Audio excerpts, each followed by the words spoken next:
G'day winner. Now, if I was to give you $50 and in return you gave me $5 back to me, do you reckon that would be a good deal for you? Probably. Let's just say I gave you $50 and this time you gave me back $100. Is that a good deal for you? Probably not.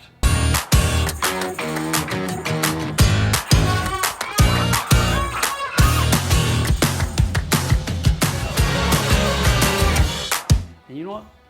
In 2018, I worked with over 465 entrepreneurs. And this is a common problem that I see. And the problem is very simple, is that most entrepreneurs, most business owners, especially as they are getting their business growing and they're hitting around that 7-figure mark, once they've got past that 7-figure mark, they don't understand the difference between good and bad revenue. I can tell you what, there is a very big difference between good and bad revenue, just like in the exchange of the notes. Here's the truth, is as the business grows, there are more things happening. You've got more clients paying you money, so there's more money coming in, but there's also more money going out. So actually what ends up happening is it's actually kind of not your fault to work out what's good and bad revenue, because a lot of times it's really difficult to see. You're looking at your bank balance, and bank balance is going up and down, and if you've got some products that are doing well, then your revenue might be increasing, but it doesn't increase to the level that your profit could. A lot of times what happens, the revenue is increasing, but the profit starts to dip.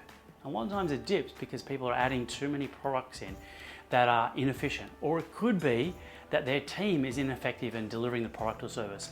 Or it could be a whole different mattering of different things, but you can't tell because there are so many line items in a profit and loss. It's really difficult to work out what is good and bad revenue. That just happens to be an area that we specialize in a huge amount. I don't know many people that know how to read a profit and loss and a balance sheet to be able to determine what their product needs to look like, what their team needs to look like, what their marketing and sales need to look like. You can tell from the numbers.